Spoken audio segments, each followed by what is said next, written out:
All right, welcome to another episode of Bring the Thunder podcast starring Thunder Talk. We got Jack, Thunder coverage here, and Joe, of course. The Thunder just beat the Grizzlies 125-104, but that scoreline is very deceiving if you didn't actually watch the game. This is a close game. Honestly, the Grizzlies had the lead there at the end, but let's start kind of from the beginning of the game. What do you guys thoughts about the start of that first quarter, second quarter? Yeah, so I mean, I loved it. I saw tonight that we started a bit slow, a little rusty, which is okay. I mean, we haven't been rusty all season, and I enjoyed that. I was like, okay, this is going to be a scrap. They're gonna have to win this game. You know, they're not going to just blow them out. I mean, they kind of did, but yeah. And I liked, well, I disliked the double big tonight. Chet wasn't able to get going, especially with, they had Jaren Jackson, but I'm not too sure we need a double big lineup for Jaren Jackson and Aldama. But again, I think this is probably more one of their testing stuff out type of games. So, yeah, slow start, but finish strong. Fourth quarter was electric. Like Hartenstein, man. Too good. Yeah. I thought Cason Wallace played really well in this one. Isaiah Joe had a couple big threes. I guess the thing that I wanted to mention was J. Will kind of picked up a quick injury, and then Caruso had some back injury as well in this one. So it kind of messed up the rotation that we had going.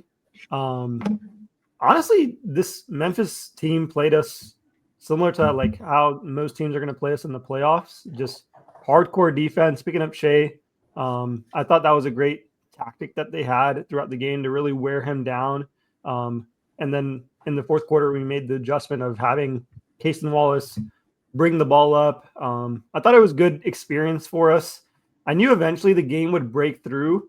It just took a Lou Dort moon sky of a shot that just, led to a Hartenstein rim rattler that just electrified the crowd. I mean, so it was a good game up until that point. I do think from a ref perspective, we see Shai is not getting the same calls, or there's a lot of calls he's expecting to get going towards the basket, and he's getting bumped that he's probably not going to get moving forward with the rest of the games remaining, and especially going into the playoffs. So I think there is going to have to be some sort of an adjustment from his end, is to not expect it and just to finish out the plays. That was one thing that I'll call out. The other thing was, I believe it was either the third or fourth quarter where when Shai's missing back-to-back baskets, our offense stalled a lot. And I made a tweet about that where it's like, if that's occurring and J-Dub's not on the court, the offense is going to stall. And when other guys have to become shot creators, we're not as lethal. Of course, obviously, when your best player is not making buckets, it's not going to work out really well. But we do have to figure out some sort of adjustment there. And I really hope we get AJ Mitchell back here next week that'll really fix the adjustment that we're looking for. Yeah, so there's another thing there that kind of it isn't really brought up. I agree with AJ, but Aaron Wiggins wasn't playing tonight, and he's a big bucket getter for us. When Shai's off or Shai's not in, Aaron Wiggins has been a go-to guy. So him not having him tonight, kind of hurt a bit, but that's a good point. A lot of guys stepped up, especially with the Caruso injury. I mean, Cason did his thing off the bench. I kind of would have loved if he started tonight. But other than that, I mean, it was really nice to have J-Dub back. Pretty efficient game, 50% from the field. Shai hasn't been as efficient because he's not getting those calls, but I like the fact that he's staying aggressive. And, Twitter may have won and finally influenced refs during the regular season, but that's fine because he's going to get it's going to be like this in the postseason anyway. The one thing I will say about it is if it's a foul, you have to call it. It's not if, he gets fouled too much. Everyone's saying he gets fouled too much. So if he gets slapped in the arm, I'm not going to call this one. If he gets fouled, call it. If it's 50, they're calling the more obvious ones. The ones that they're not calling is kind of the bump fouls that he normally gets going into the lane. Other than that, I mean, what do you, 37 points, 6 assists. What are you going to do? Plus 26. Lou Dort plus 27. Hartenstein, Jack brought him up. 18-11.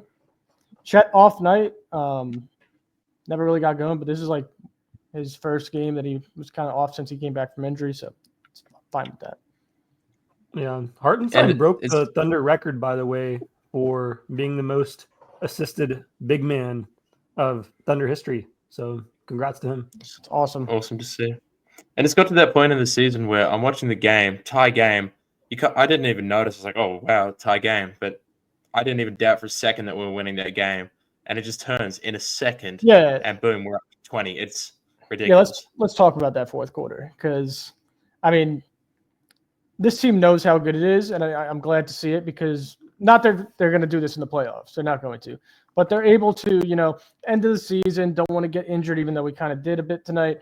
Kind of just like go with the game, go as it flows, and then fourth quarter, okay, we're down or we're only up by a bit, kill them. And they won the quarter by 19 points, 34-15. It's not even the offense, guys, in these fourth quarters. In these big games against Boston, we did it against we did it against Denver. We shut down people in the fourth quarter.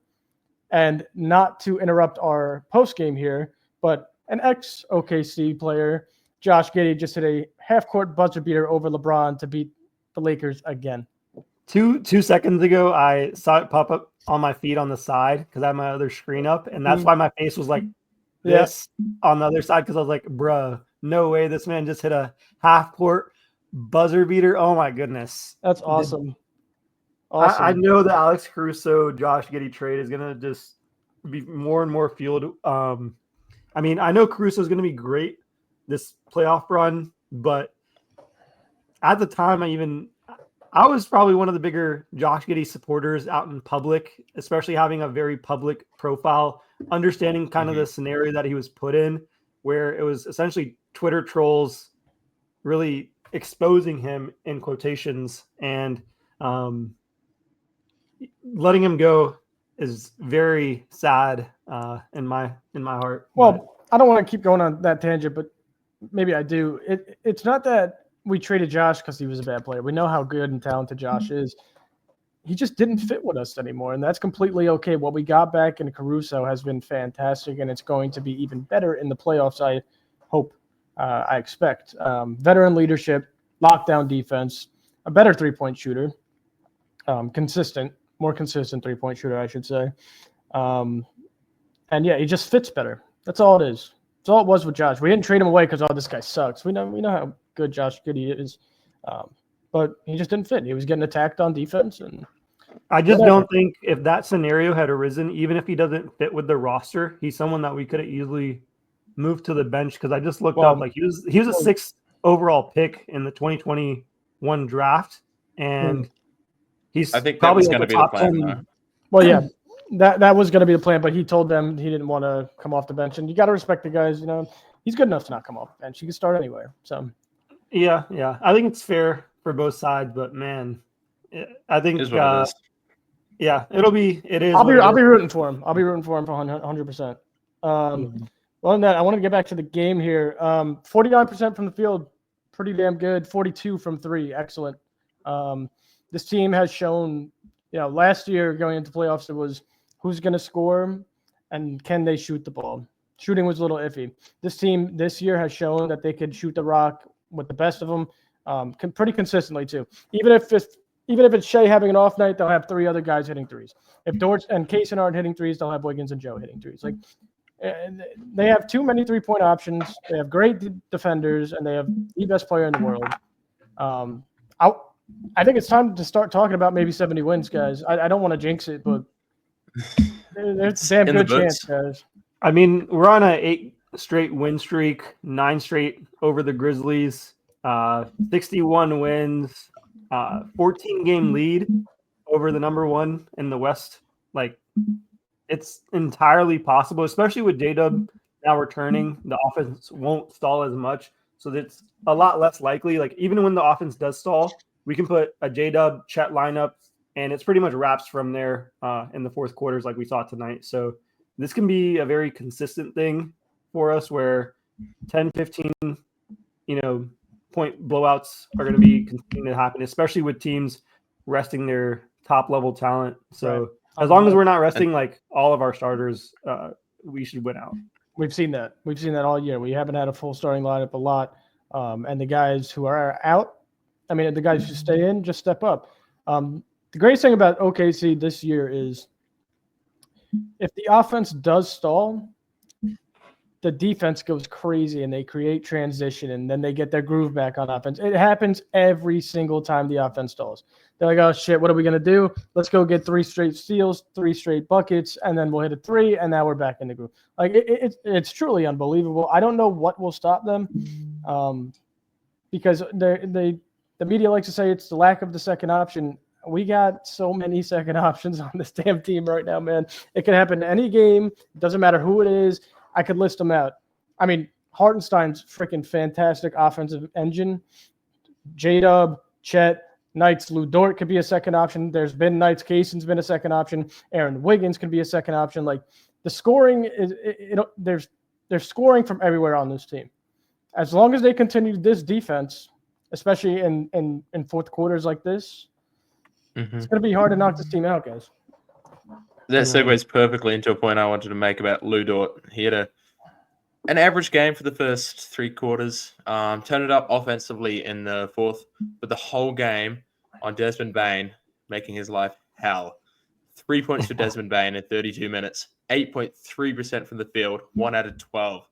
I mean, the greatest thing about that was I was kind of smiling because Ja didn't play tonight because he didn't want no more of Lou Dort. He had enough of Lou Dort this season. So they just threw Lou right on to their next best player and Bane, and then Bane went through hell tonight. It was awesome. I love that guy. I want to point out a quick Lou Dort stat. I think he leads, or the Thunder technically lead the league in the lowest amount of 30-point games and 20-point games by other, or it's 30-point games and 40-point games by the other team's stars by quite a margin, especially for the 40-point games, but 30-point games. I don't have the exact stat in front of me, but that attributes directly to Lou Dort holding the top offensive players in the league to less than 30 and less than 40. I mean, there hasn't even been, I believe, a 40-point game by an individual player against the Thunder this season, which is unheard of. The level of defense this man is playing on a one-to-one basis. That's not just team defense. That's a one-on-one attribute. I mean, we're going against guys like LeBron and others, Luka Doncic, whoever, you name it. Much. Yeah, you name it. Tatum played very well, but it wasn't. Yeah, exactly. With Tatum in the second game on the road, it was spurts too. It was just quick spurts from him, 7 points in a row, and then he was quiet, and then 7 points in a row, and he was quiet. You know, so the guy is absolutely fantastic. He's going to be DPOY, by the way, with the way we have the number 1 defense, and he's the centerpiece of that defense. He should win it by those marks. So I'm cool with him not winning DPOY. I will argue that he is, but they're probably not going to let that happen. But that's a great argument. Number 1 defense, number 1 on-ball defender on the number 1 defense. But I'm fine with them giving it to like Mobley or Jackson or something like that, right? If they give it to Draymond Green over Lou Dort, I'm gonna flip out. Because now it's like we don't give a rat's ass about this trophy. Just take it. Like, come on, bro. The dude asked for it in the media. He said I should win it, and his odds on the books went crazy. Like, what has he done? Where, like, he had 1 good game? Like, oh man. The Warriors haven't even been that consistent. They've been getting dogged by a lot of poor level teams. Yeah, so he should not win it. Like, I'd be actually upset because that really defeats the purpose of the award. Like I wouldn't mind Evan Mobley because of how good the Cavaliers. Like, I understand that. The guy that I really would want to win it is Dyson Daniels, man. I mean, if anyone's going to win it over a Lou Dort, I mean, he can definitely be the guy. I think he should be really considered, but between Mobley and Dyson are the kind of the only 2 people that I would let the award I do not want to see Jaren Jackson Jr. win it, bro. Yeah, even Mobley's a bit of a stretch. Like, Mobley's not. Yeah, it's just. Well, the reason I mentioned Mobley is Daniels. It should go to Daniels, but it should go to Daniels. But the reason I mentioned 100%. Mobley is because of the team overall defense by the Cavaliers. Right. So I can at least understand a case for it. There's a case. They're number 1 team in the East. He's a number 1 shot blocker on that team. Exactly. Goes hand in hand, right? But yeah. But yeah, quickly back to the game. I do want to, not that I'm shouting the guy out, talk about Scottie Pippen Jr. Oh, yeah. Fucking excellent game tonight, 17, 10, and 7. These are the type of games for these guys that are just like fly under the radar because OKC's so good and they end up blowing them out. But he had a real effect. Yeah. Wells had 13 and 5. They both shot 50%. Memphis got some young guys. We'll see what they could do with that. Not this year. Well, never when you're playing against OKC, but like you could try to compete with the other teams, I guess. But I guess other than the game, speaking of that giddy half-court shot, it's looking like it's going to be inevitable that we play LA in the second round right now. I'd actually prefer that. The longer the playoffs go for LeBron, the more polished he gets. He's even mentioned this in Mind the Game, his own podcast, where he's like, if you see me in a Western Conference Finals, you don't want that if you're a young team. Like he's verbalized that. Like you're probably not going to win that matchup because at that point, he's at the peak of his powers. I'm cool with seeing him in the second round when we've got more energy.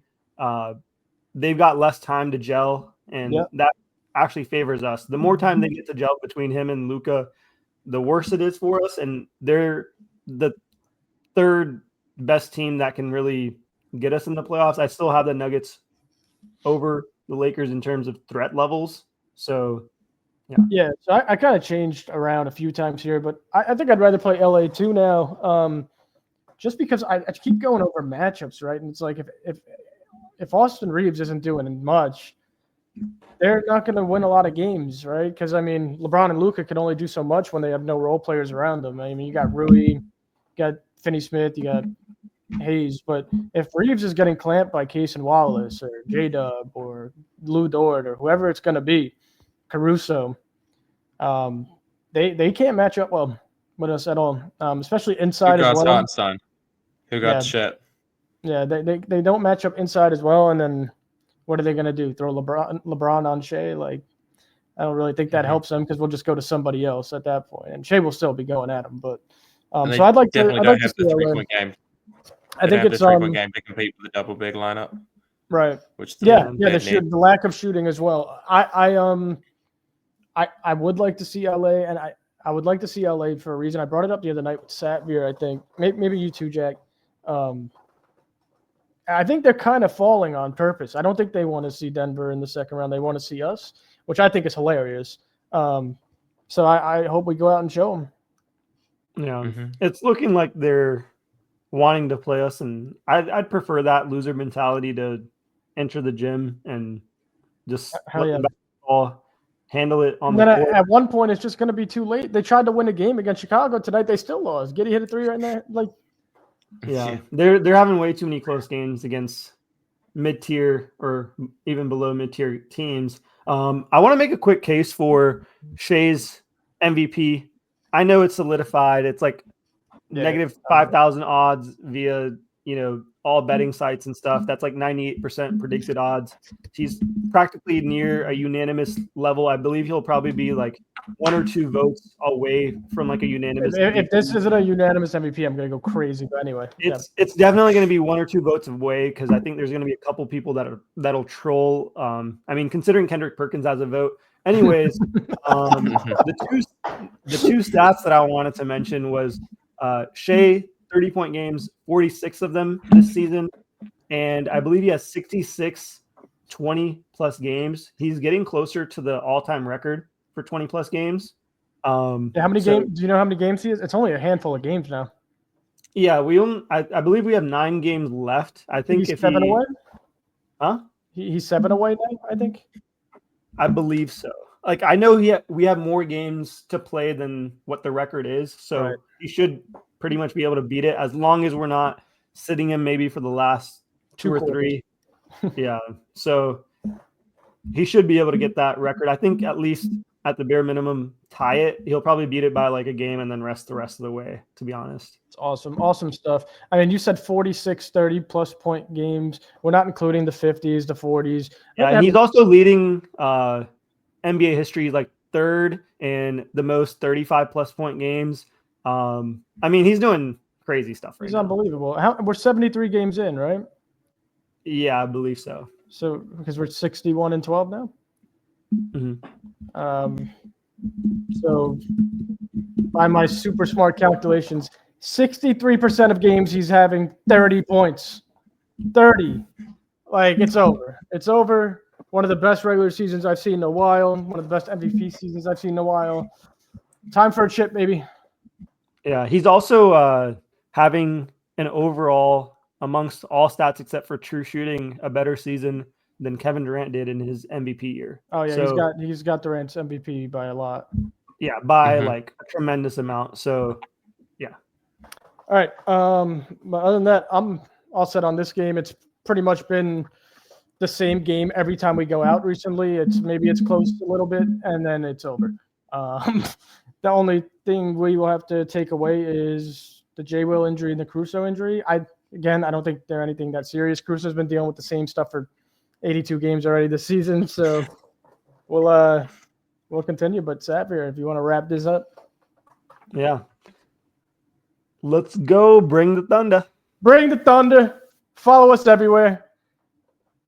Break it down, Jack. We're Instagram. We're at YouTube. We're at on X. We're on Spotify, Twitter. Apple Podcasts. Yeah. We're on Twitter. We're on someplace in Russia, I think. Other than that, thunder up, baby. Let's go. Let's keep it rolling.